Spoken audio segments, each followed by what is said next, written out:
요한복음 19장에는 예수님을 십자가에 못 박도록 넘겨준 사람들의 이야기가 나옵니다. 첫 번째는 예수님을 십자가에 못 박도록 넘겨준 유대인의 총독 빌라도입니다. 그는 예수님을 재판하면서 3번씩이나 예수님에게 죄가 없다고 말하죠. 그는 예수님이 무죄한 분임을 알고 있었던 겁니다. 죄 없는 예수님을 재판하는 일은 빌라도에게 결코 쉬운 일이 아니었을 것입니다. 왜냐하면 예수님은 죄도 없으셨지만 그 예수님을 십자가에 못 박으라고 하는 유대인의 요구를 거절하기도 쉽지 않았던 겁니다. 그래서 그는 적당하게 타협하기로 합니다. 로마법의 근거에서 외국인이나 종들에게 행하는 책찍질을 예수님에게 하기로 한 것이죠. 그런 형벌을 유대인들에게 보여줌으로 인해 그들의 비위를 맞추고 한편으로는 예수님을 죽이지 않고 그냥 죄수로 남겨두는 타협을 시도하려고 한 것입니다. 그러나 빛과 어둠이 함께 있을 수 없듯이 선과 악 역시 서로 타협할 수 없습니다. 빌라도 역시 분명하게 어느 한편을 선택해야만 했는데 그때 빌라도는 지금 자기에게 찾아온 이 어려운 재판을 정면으로 부딪힐 용기가 없었습니다. 그래서 대충 지나가기를 기대했지만 그럴 수 없다는 사실을 알게 되었을 때 그는 예수님을 십자가에 못 박도록 유대인들에게 넘겨주는 일을 선택합니다. 만약 빌라도가 이 재판에 대해서 정정당당하게 임하였다고 한다면 그는 자신의 양심의 소리를 듣고 예수님을 놓아주었을 것입니다. 그렇게 했다면 그는 훗날 역사가들에게도 올바른 인물로 평가되었을 것입니다. 빌라도의 문제는 지금 자기 앞에 선과 악이 함께 있다는 그 현실을 인정하지 못한 것입니다. 그러기에 그는 올바른 재판을 진행할 수 없었던 것이죠. 두 번째로 예수님을 십자가에 못 박으라고 소리 지른 대제사장들과 하속들이었습니다. 6절에서 이들이 예수님을 십자가에 못 박으라고 2번씩이나 소리를 질러 반복하였다라고 하는 말은 예수님에 대한 지독한 증오심을 가지고 있었다는 것입니다. 왜 그들이 예수님께 증오하는 마음을 가지고 있었을까요? 예수님은 그들에게 해를 끼치거나 나쁜 일을 하신 적이 없습니다. 단지 그들이 행하는 일에 대한 그 잘못을 지적하셨을 뿐입니다. 누가복음 18장에는 바리새인의 기도가 소개되어 있습니다. 나는 일회에 2번씩이나 금식하고 또 소득의 11조를 드립니다. 일주일에 2번씩이나 금식하고 소득의 11조를 드렸습니다. 원문을 보면 11조를 반드시 드렸다고 되어 있습니다. 그는 자신의 신앙에 자부심이 있었습니다. 좋은 믿음의 모습입니다.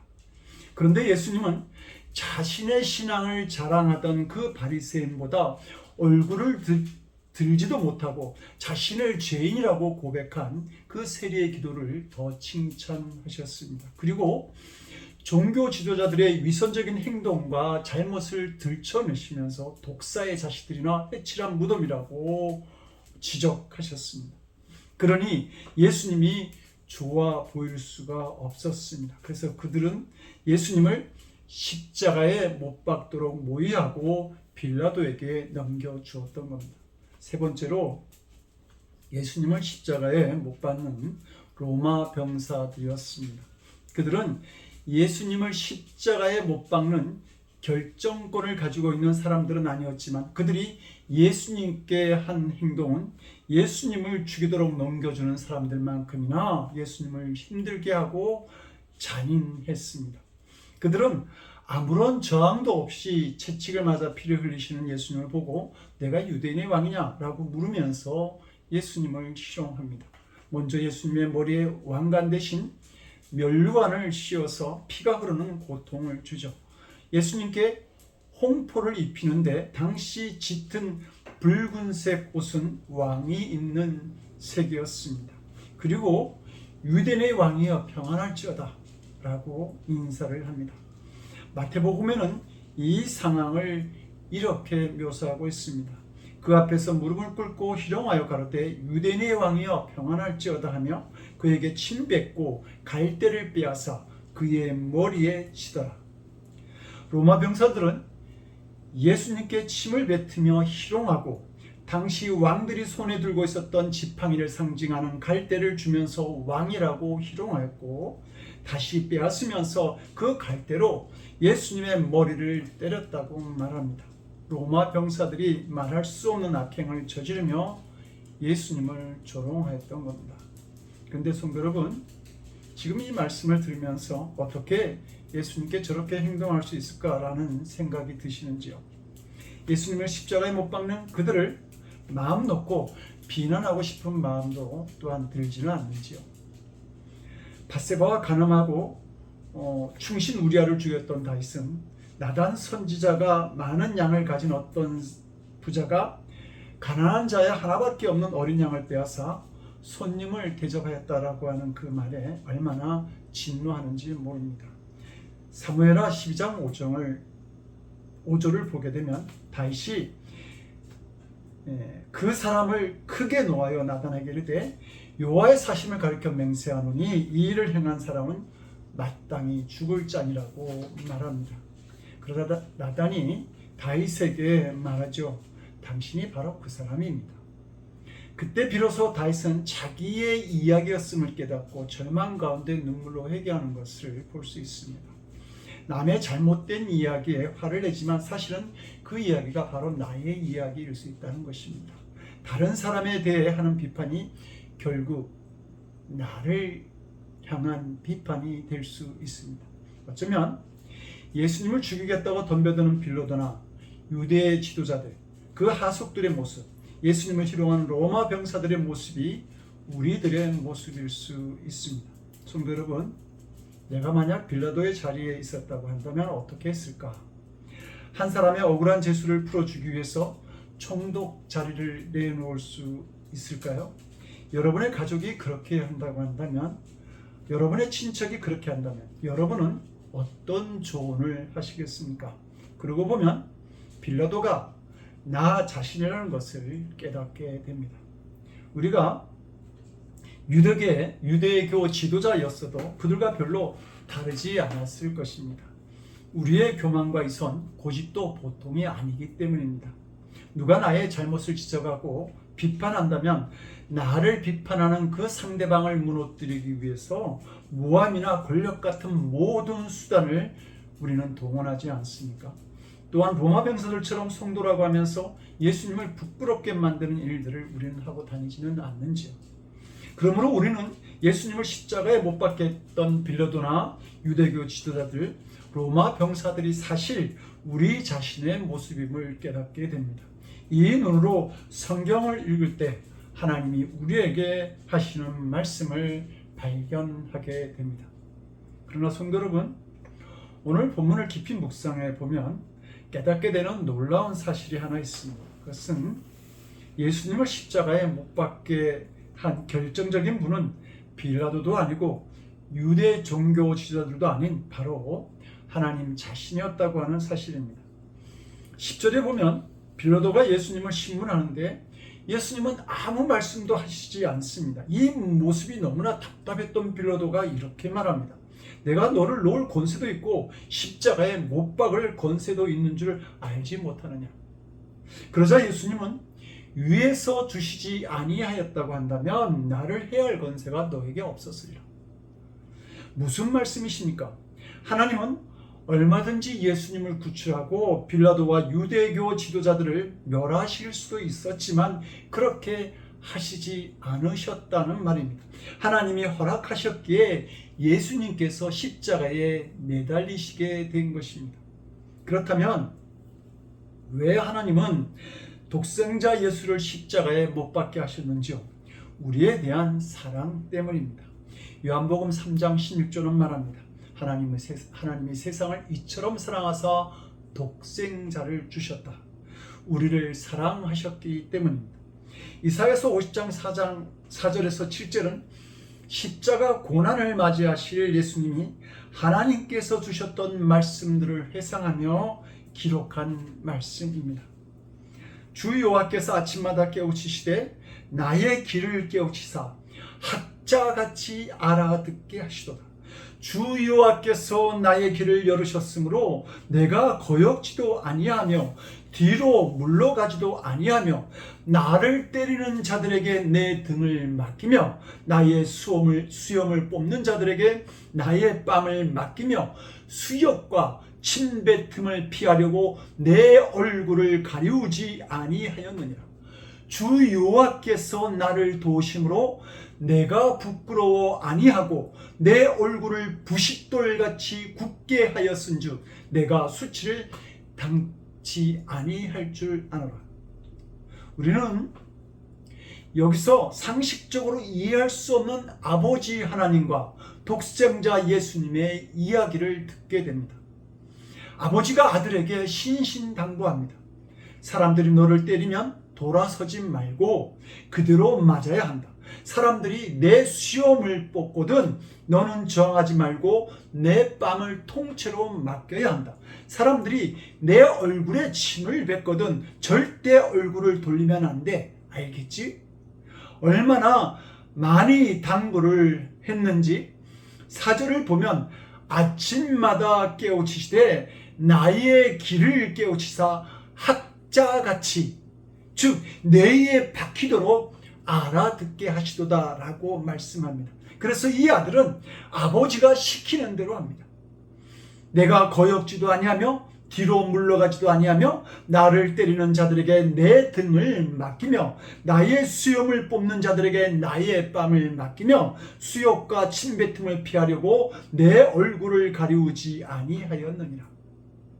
이 아들이 이렇게 순종할 수 있었던 것은 하도 그 말씀을 많이 들었기 때문입니다. 그래서 얼굴이 돌판보다 더 두꺼워졌다고 고백하죠. 내가 부끄러워 아니하고 내 얼굴을 부싯돌같이 굳게 하였은즉. 성도 여러분, 이해가 되십니까? 어떻게 하나님은 하나밖에 없는 아들을 십자가에서 죽게 하실 수 있는가? 그러시면서도 하나님은 이 비참한 죽음을 맞이하는 아들에게 이렇게 냉정하게 말씀하실 수 있는가? 정말 이해할 수 없는 이야기입니다. 하나님께서 왜 아들 예수님에게 이렇게 하셨습니까? 지옥에 갈 수밖에 없는 우리를 구원하시기 위해서입니다.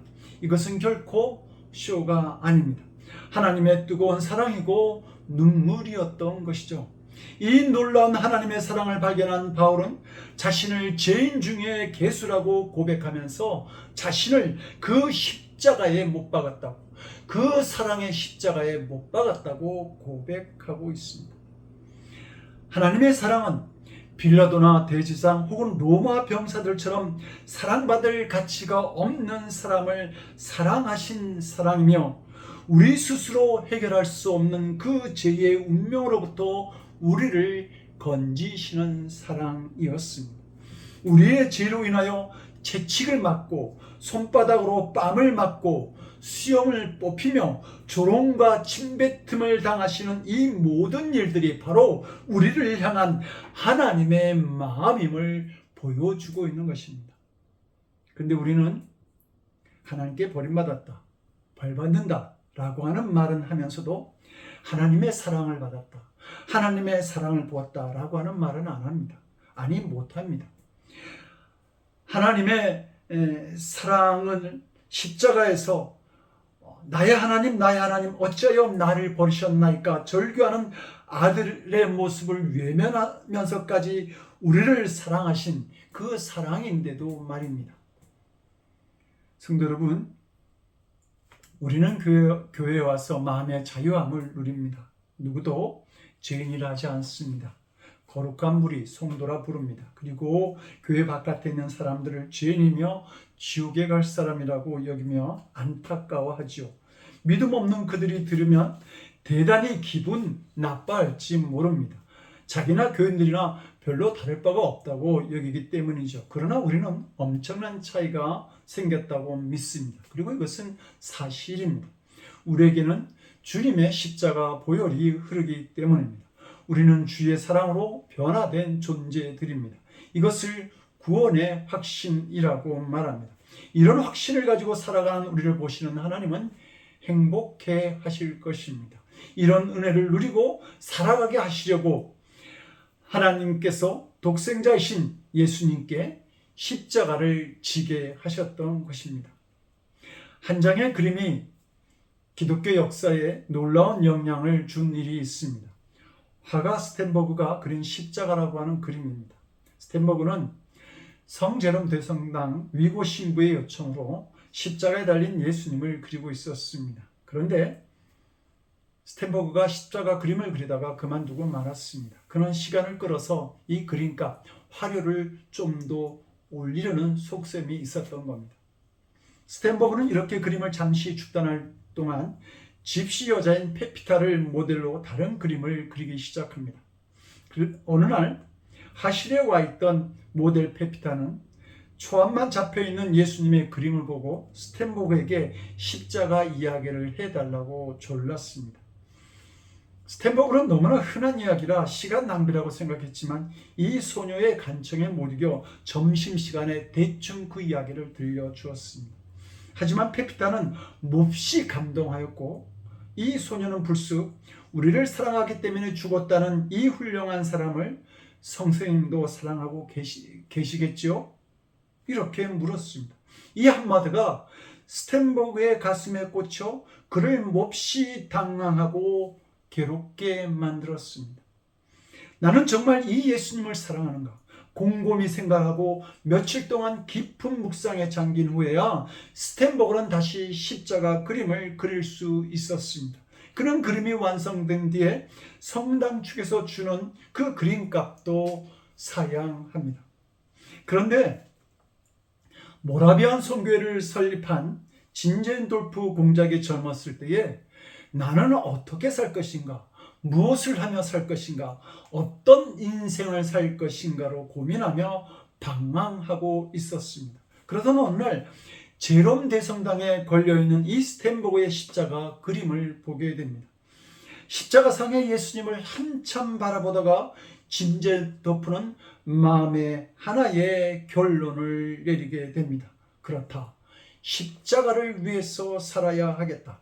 십자가 그림에 감동을 받은 진젠돌프는 전 재산을 바쳐서 선교회를 창립하고 모라비안 교파를 만들게 됩니다. 그런데 이 진젠돌프의 변화는 다시 존 웨슬리에게 큰 영향을 미치게 됩니다. 존 웨슬리가 미국 선교에 실패하고 대서양을 건너오던 중 풍랑을 만나서 죽음의 두려움에 떨고 있을 때에 그때 전혀 이 풍랑 속에서 두려움 없이 찬송하고 기뻐하는 모라비안 교도들의 평안을 보면서 그는 큰 도전을 받게 됩니다. 모라비안 교도의 뜨거운 신앙과 전도열에 자극받은 웨슬리는 새로운 믿음의 사람이 되어서 영국을 변화시키고 감리교를 창설하는 사람이 되었습니다. 십자가는 스텐버그와 진젠돌프 공작에게 깊은 감동을 주었고 자신들의 삶에 대한 통찰과 회개의 계기를 마련해 줍니다. 이들뿐만 아니라 십자가는 십자가의 의미를 깨닫는 모든 사람의 인생을 바꾸는 힘이 있습니다. 그리고 변화된 그들은 놀라운 축복의 통로가 되었습니다.